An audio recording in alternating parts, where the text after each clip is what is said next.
Washington will get to it now. It's given away. Brodish with a chance out in front. And Kochetkov is solid. Niet. You can't put a price. Now Burns. He'll work that one around. As Aho and Burns have it. Aho across the ice. They score! Aho to Svechnikov to the lead. It's 3-2 Carolina on a power play goal. Incredible stuff. Welcome to the Canes Corner podcast. I am Adam Gold. Thank you very much.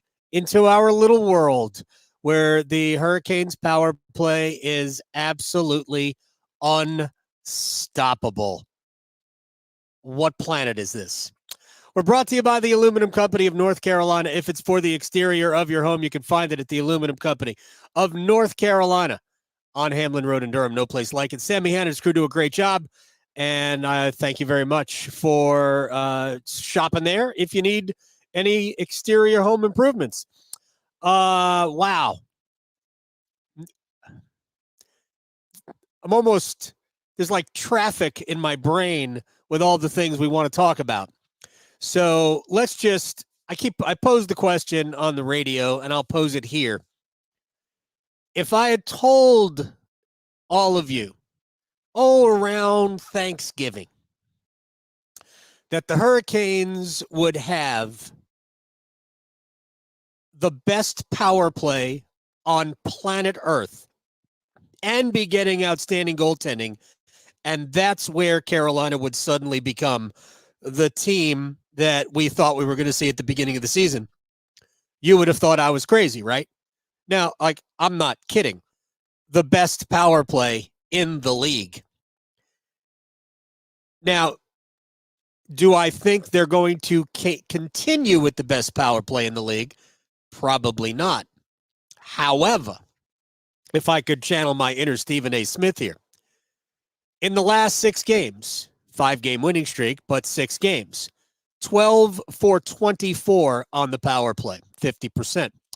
In the last 12 games, in which they are 8-1-3, 19 for 43 with the man advantage, 44.2% over a 12-game stretch. The power play has been lethal, and it almost looks inevitable. So tonight, first power play wasn't great. It wasn't atrocious, but it certainly wasn't great. And then second power play, which came out of multiple offensive zone faceoffs, Carolina would just continuously hound the puck. And Sebastian Aho is winning a lot of those faceoffs. He was great again tonight. Teuvo Teravainen gets the stick slashed out of his hands. Carolina goes to the power play. There were a few little worrisome moments with kind of managing the puck, but ultimately they have no problem. And Burns to Aho, and right now I think one of the things Carolina is doing is having Burns and Aho kind of narrow together near the top of the umbrella, almost like two guys on the point, one guy on one point, one guy on the other point, but kind of narrow together. And Aho, and this is not the first time we've seen it, probably the third or fourth time lately we've seen it, diagonal pass below the right face-off circle to Andrei Svechnikov, and he had the whole net. It was a great shot. He didn't even have to make a great shot, but he probably had it about, the width of a puck, maybe 2 pucks inside the near post. And that made it 3-2. Well, we skipped over the Seth Jarvis goal. We'll get to that in a minute. But then the Hurricanes got another power play. Kuznetsov with a slash on Michael Bunting as the other goal was going in, I guess. And Svechnikov back up, very high slot to Burns, who just ripped one through, and it's 4-2. Back-to-back power play goals in the span of about, a minute and a half or something like that. And the Hurricanes had their 6th straight game with a power play goal, and they have 12 power play goals in that span. It is absolutely remarkable, and we, as Hurricanes fans, are not used to this. So I'm going to say it right now. Don't expect it to continue, But what they are doing is building a ton of confidence. I think that while you're not going to score power play goals at a 44% clip over an extended period of time. But I talked to Tripp about this, and I've talked to Luke DeCock about it. I've talked to Corey Lavalette about it. And if you can just get your power play to where it's clicking between 20 and 25% in the playoffs, that's all you need. 20 to 25%. That's it. You do that, you're fine. Absolutely fine. As long as your penalty kill is good, and Carolina's penalty kill continues to be good. It gave up a power play goal tonight. But check these numbers out. Hurricanes are now 55 out of their last 60 on the kill. That's 91.7%. That dates back to the game against Tampa. And, of course, in that game, Tampa went 4 for 5 in the power play, and we thought, oh, my gosh, it's terrible again. But before then, Carolina had killed off 27 of 30. So, I mean, you kick out the Tampa game, and you're talking about an extended period of time in which the Hurricanes' penalty kill has been erasing them at a rate of about 91%. You don't need your penalty kill to be operating at 90% efficiency, but something in the mid to high 80s would be fine. And obviously, that's Carolina. So it does seem, and tonight, the third period in New York, and tonight, we saw the 5-on-5 game. I don't think Washington is great. I also don't think they're easy to play against, which I think led to 2-1 after 2. And if you remember the game in Raleigh, it was kind of a choppy looking game. Washington has done a very good job of minimizing damage against, even though they were a minus 20 in goal differential coming into the game. But I think they are a difficult team to break down. They sort of keep you away from the middle. They do a good job of that. They get a lot of sticks in the way. They block a lot of shots. They are a very well-coached team. But ultimately, once Carolina got their nose in, that was it. Incredible stuff. We'll go through some comments here. Shouts to our friends down under and in Ireland and in Alaska, wherever you are. We thank you very much for hanging out here on the Canes Corner podcast. We have new graphics. Isn't that nice? Let's talk Stars, shall we?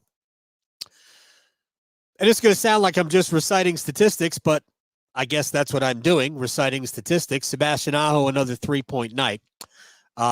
He's got points in 6 straight, and he has 19 points in these 6 games. 19 of them. 3 goals, 16 assists in his last 6 games. Aho now has 45 points in 36 games this year. Remember, he missed a few games. I think he missed, 3 games earlier this year. And he's going to the All-Star game. Andrei Svechnikov, I mean, what a run this is. 6-game point streak, 7 goals, 7 assists. And I don't know, maybe the fans should vote him into the All-Star game too. Those 2 guys are chemistry right now. They are. Now, I understand it hasn't necessarily been a 5-on-5 show because Carolina has done so much work on the power play. I mean, Carolina's averaging, they scored 25 goals in this 5-game winning streak. So that's 5 goals a game for those of you scoring at home. And half of them have come on the power play.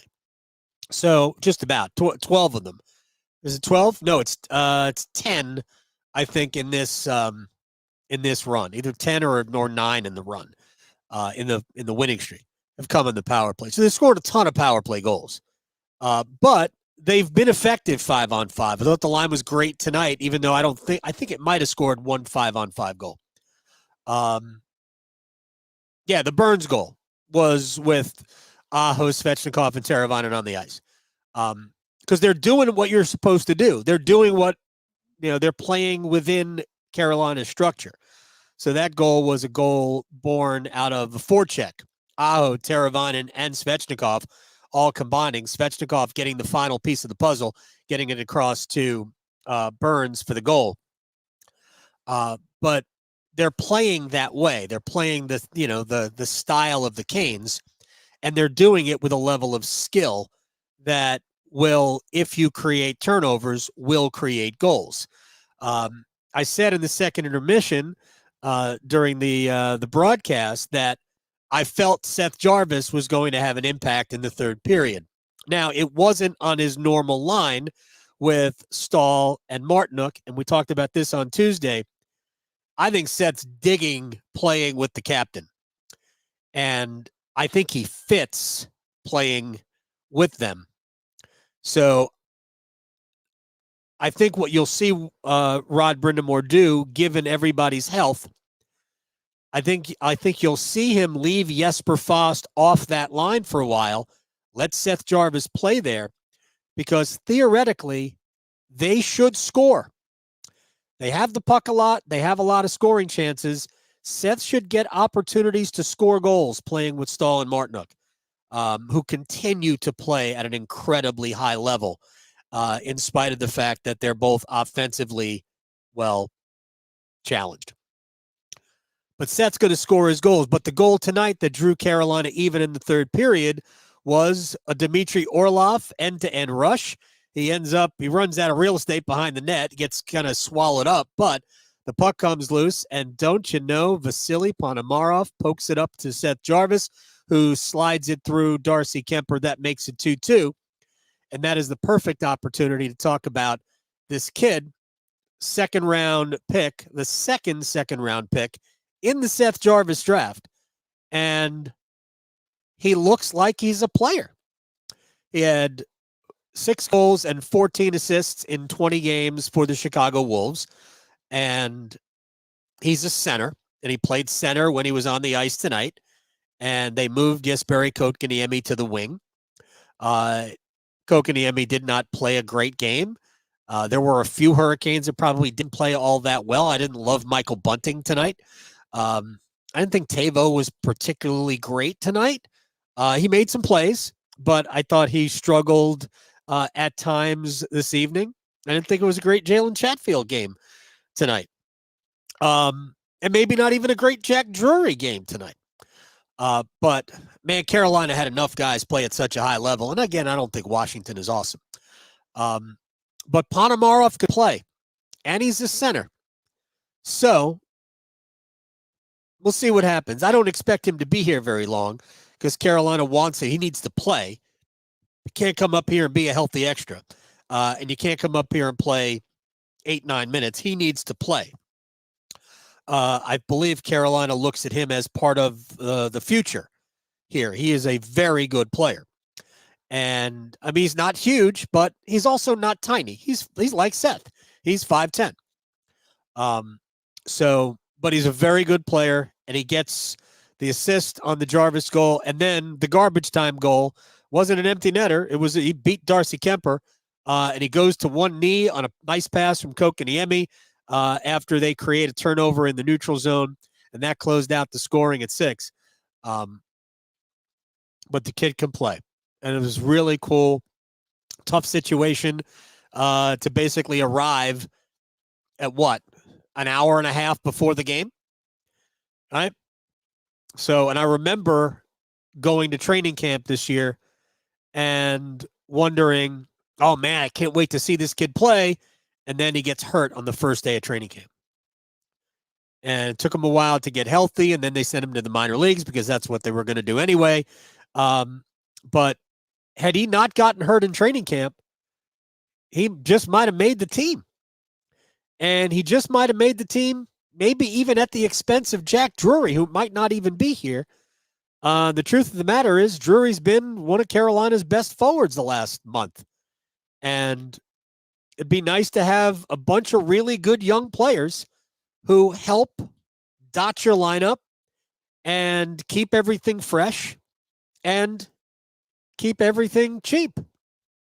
I mean, salary cap management is a big deal in today's, salary cap sports, and if you can have a couple guys on your roster who are basically making under $2 million a year or under $1 million a year, and they can produce, man, as our friend Trip Tracy says, you're cooking with oil, gas, and gravy. And that's what the Hurricanes did in the third period. 5 goals in the third. Real quick about the game tonight, and then we'll get back to talking about stats.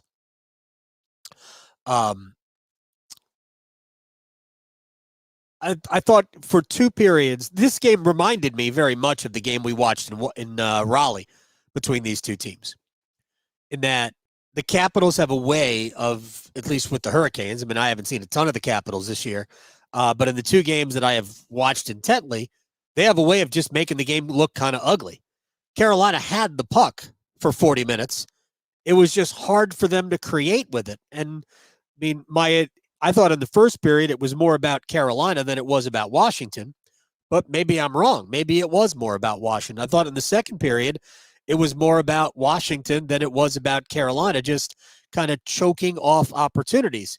It's a good thing the Hurricanes got the 1 to make it a 2-1 game, because you knew that they had the puck so much, they were going to figure out a way to get 1 past Darcy Kemper. I mean, he's not Dominik Hasek, for crying out loud. Even though he played great in Raleigh, I mean, he's not going to do that a lot. And then they got that one through, and that was the Orlov rush. Ponomarev, quick pass to Jarvis in front, who got it through. And once Carolina got even, it felt inevitable. So you get the power play goals, and then you get the Dmitry Orlov empty netter, and then the Ponomarev goal. But along the way, they had to survive some of their own mistakes. And they only did that because Pyotr Kochetkov continues to play at an incredibly high level. I don't think, statistically, it looks great, right? His save percentage over his last 10 starts is .932. He is, in 8 of his last 10 starts, he's allowed 2 or fewer goals. One of the other 2 was the game against Vegas, in which he had allowed just 1 until there was like 90 seconds left, and they allowed 2 goals in the last 90 seconds to make it look worse than it was. But he was great in that game. But Kochetkov is 7-1-2 in his last 10 starts with a .932 save percentage. I still think that he looked better doing it last year during that stretch. But I think this one's more meaningful, because I think everybody recognizes, including Pyotr, like, we always knew that Freddie was going to come back last year. Right now, we don't know that Freddie is going to come back. And the other part of that is we don't know if Freddie comes back, if he's coming back to take the job. Kochetkov, this is the chance. This is the opportunity for him to become Carolina's goalie. Not the guy who is playing, but to become the goalie. And he's certainly making the most of it. He's not at fault on either goal. I mean, I think he was probably a little small, he got a little out of control in the first goal, but that's just a really good play by Nick Dowd. So that is certainly not a bad goal, or I wish he would have done this as opposed to that. Nah, it was just, he was just kind of down. The other goal, certainly not his fault. That's a power play goal, which is going to happen even against the best penalty kills. So, but the saves he made at 2-2, in tight, did who was it? Pacioretty hit the crossbar? Sure did. But Kochetkov made so many good saves, clutch saves, again without his stick.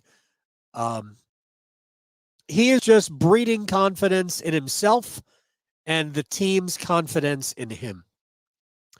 It's very cool. It is very cool to see, because, and I hope we don't have to revisit the conversation that we had, about a month ago, where Remember, I said it. I have no problem admitting I said it because it's all on tape. I thought if the Hurricanes didn't get a goalie before Christmas, they wouldn't make the playoffs. That's where I was, and I don't think I was alone. And I'm not sure the organization didn't also feel that way, which is partly why they brought in Aaron Dell on a tryout. We haven't heard much from Aaron Dell, have we? So now the Hurricanes probably still do need goaltending depth. We don't know the status of Anderson. Ranta is still made of paper mache. He hasn't suddenly become, of a different ilk.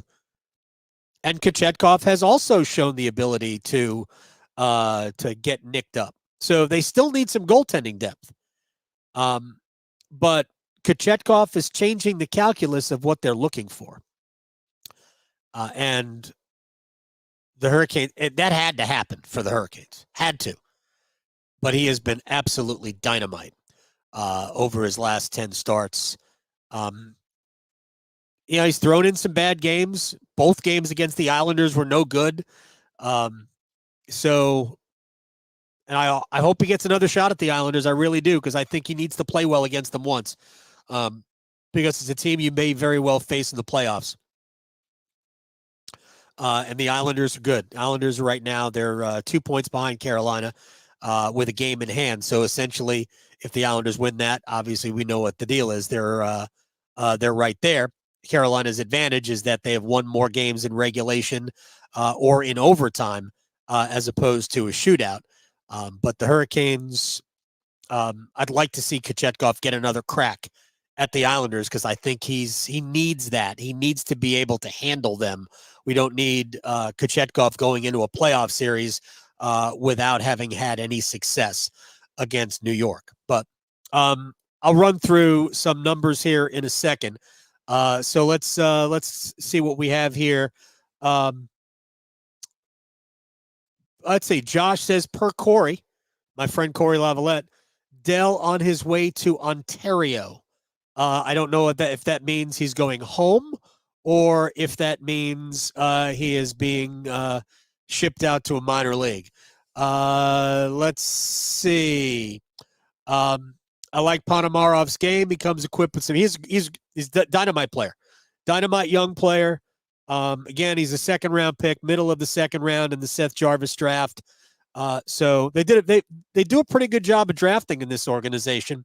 They haven't necessarily drafted studs, although it's kind of hard to find fault with Seth Jarvis. But Ponomarov looks like a legitimate player, and Jack Drury is a second round pick from the Svechnikov draft. So, I mean, you still need to find a couple of more impact guys in there. But they really do. They play. It's a numbers game for them. It's a little bit like sales. You just want to just have enough cracks at it where you hope to hit.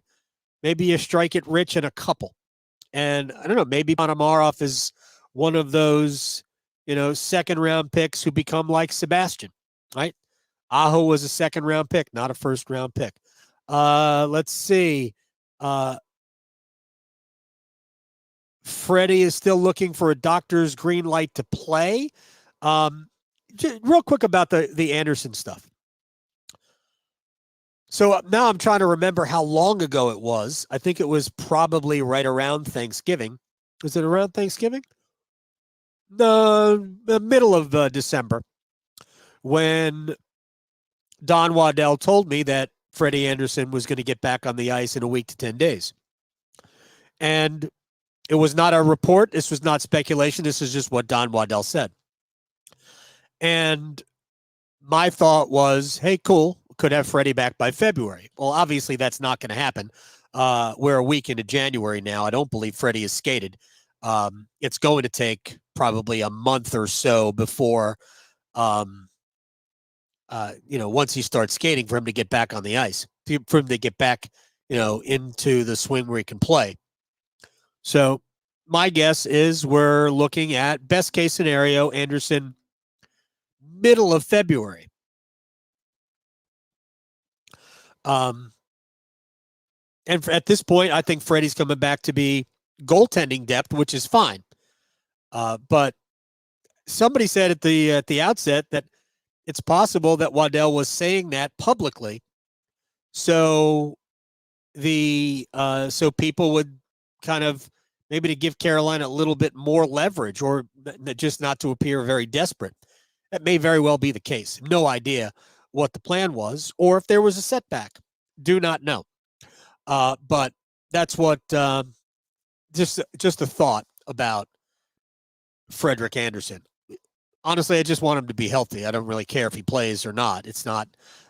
It's such a secondary thing.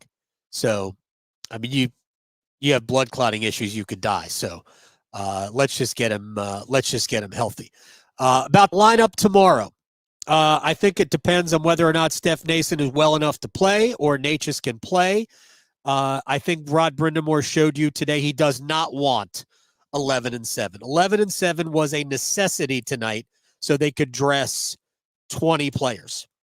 Otherwise, I mean, Tony DeAngelo only got, he basically played 4 shifts all night until it was 4-2. And then he got 2 more shifts. He got a shift right before the Orlov empty net goal, and he got a shift. He was actually on the ice, I believe, for Ponomarov's goal to make it 6-2.